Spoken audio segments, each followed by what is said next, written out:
Let us battle and stand together.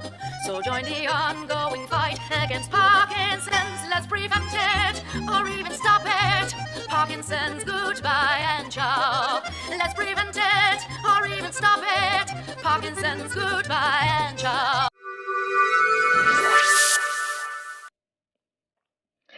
I speak today heralding from Gadigal and Darug country, lands of the Eora Nation, where stories, healing and knowledge have flowed for more than 65,000 years.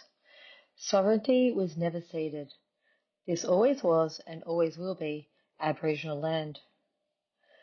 As our global Parkinson's community prepares to gather in Phoenix, we also honour the first peoples of that place, the Hohokam, who carved life from desert through vast canals and the Jula River, Salt River, Pima, Maricopa, and Fort McDowell Yavapai nations, whose cultures continue to shape the region today. Two distant places, both held by ancient custodians. Two landscapes, shaped by ingenuity, resilience, and deep relationship with land and water. Wherever you're listening or watching from, let this be a gentle call to action. Learn the stories beneath your feet, support Indigenous-led work, and carry respect for First Peoples in every space where science, community, and care come together. May the wisdom of these lands guide us as one global community.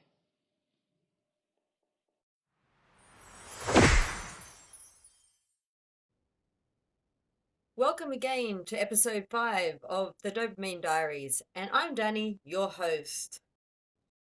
Tomorrow, officially, the World Parkinson's Congress begins. But honestly, Parkinson's has already taken over the town in the best possible way. From warrior workouts to hibiscus lemonade adventures to emotional documentaries, celebrity encounters, and baseball chants echoing through downtown Phoenix. Today felt less like a conference warm-up and more like the Olympics of human connection. Let's begin the day with the rise of the Parkinson's warrior, me.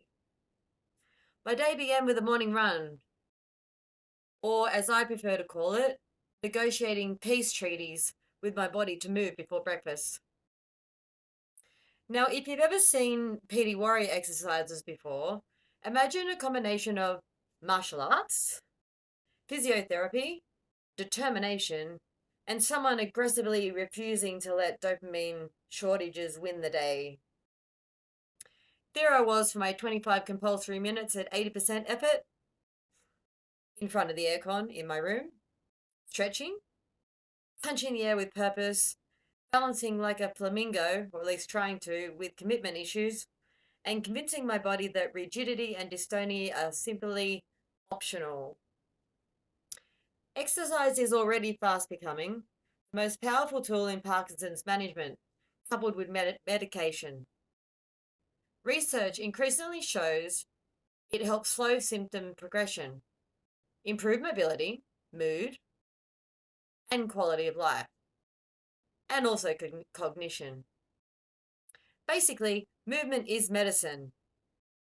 Although, unlike medicine, burpees make you question every life decision you've ever made, still.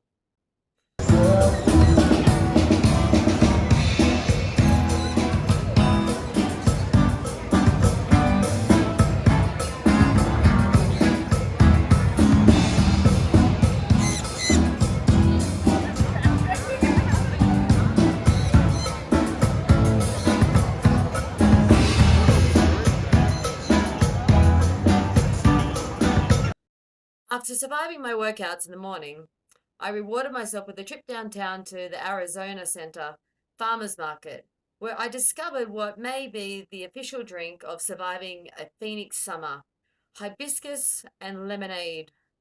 Refreshing, floral, slightly confusing, but like a tea and a flower decided to become athletes together. Anyway, after lunch, the World Parkinson's Congress Film Festival hit me pretty hard. 3 films, 3 completely different stories, and approximately 12 emotional uppercuts. Film 1. This was a documentary that explored how exercise can help slow Parkinson's progression.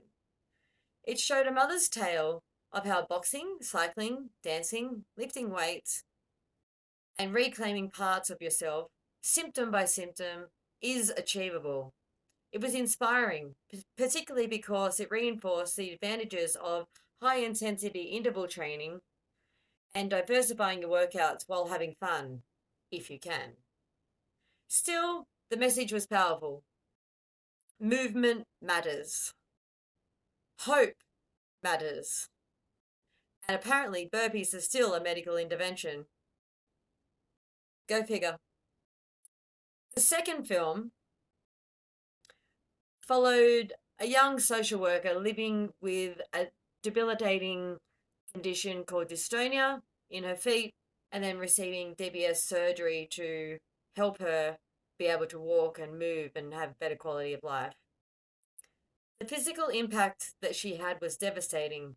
Muscles twitching painfully, movement becoming unpredictable, independence was slipping away. But what stood out most was the emotional exhaustion of being young and chronically misunderstood. It struck a chord with me because I have those same symptoms, but thankfully they are not progressing anywhere near as rapidly. Because when you're young, people expect energy, productivity, and spontaneity, not specialist appointments and negotiating with your nervous system before leaving the house. The film captured something many people with neurological conditions know deeply. Sometimes the invisible fight is the heaviest one and the hardest one. The third film absolutely stunned me, though. It explored Parkinson's disease in Tanzania, where many communities historically understood their symptoms not as a neurological condition, but as witchcraft or a curse. People with tremors and mobility changes became isolated. Some were hidden away. Others became bedridden, abandoned, or excluded from community life because nobody understood what was happening. The disease in Tanzania became known locally as the shaking disease. Then came the work of 2 remarkable UK neurologists who travelled through Tanzania with support crew, identifying thousands of previously undiagnosed cases. They helped educate communities, train healthcare workers, and somehow, both legally and occasionally less than legally, get Parkinson's medications into areas where treatment simply didn't exist. And the transformation was extraordinary. People who had been confined to beds returned to farming. Parents rejoined families. Community members regained dignity and purpose. Lives reopened.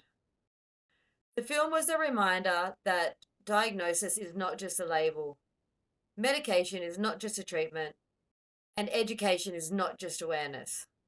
Together, they restore humanity. And honestly, it also reminds me of how privileged many of us are to even have access to neurologists, medication, physiotherapy, and other supports and networks. After the emotional roller coaster of the film festival, I headed back to the Sheraton, Phoenix downtown foyer for a well-earned drink. And then, in one of the most bizarrely famous moments of my life, I met the famous Jimmy Choo. Not the shoe guy. Somewhere between Parkinson's advocacy and baseball night, I apparently wandered into Parkinson's ninja warrior, Jimmy. Also joining us was author Dr. Sarah Whittingham, who wrote the wonderfully titled book, Oh Crap, It's Parkinson's. Honestly, 10 out of 10 for the title. Accurate, concise, and emotionally efficient. She wrote the book for newly diagnosed people and includes perspectives from advocates and lived experience voices to help people process, understand, and eventually accept their diagnosis. Because nobody receives a Parkinson's diagnosis and immediately says, oh, well, this is just so convenient. Thank you, doctor. The book acknowledges the grief, fear, humor, adjustment, identity shifts, and resilience that come with the diagnosis journey, while also reminding people that they are not alone. And yes, I absolutely bought her book and got it signed. Then came one of the most unexpected, wholesome moments of the day. A group of us walked together downtown through Phoenix, singing and chanting all the way to Chase Field to watch the Arizona Diamondbacks play baseball, in case you didn't know what sport it was, against the Colorado Rockies.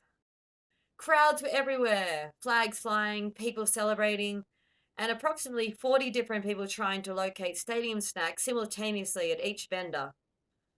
We received commemorative shirts, which I'm proudly wearing right now, and I personally contributed to the Diamondbacks batting average, or at least I like to think I did. Go Diamondbacks. Perhaps the most meaningful part of the night wasn't the baseball, though. It was the conversations.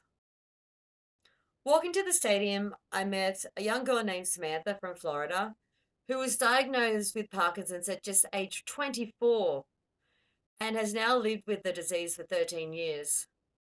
24.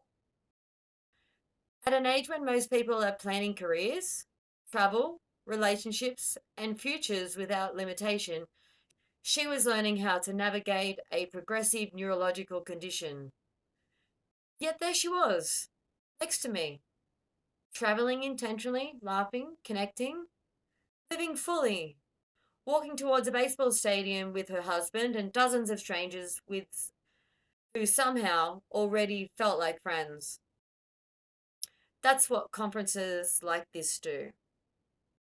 They remind you Parkinson's exists in every country, every culture, every age group, and every life story imaginable. And somehow, in the middle of all that difference, people still find common ground. So, for my final thoughts today, I've been taught that Parkinson's is never just about symptoms. And I knew this already, but it's good to reinforce it. Parkinson's is about movement, culture, stigma, access to healthcare, identity, resilience, friendship, storytelling, and occasionally drinking lemonade with famous ninjas before baseball. Most importantly, it reinforced how powerful networking and global connection can be. Every conversation I had opened another perspective. Every story broadens understanding, and every shared experience chips away at isolation. So I'll leave you with these two quotes. Parkinson's may slow your movement, but it speeds up your ability to recognize the people worth walking beside.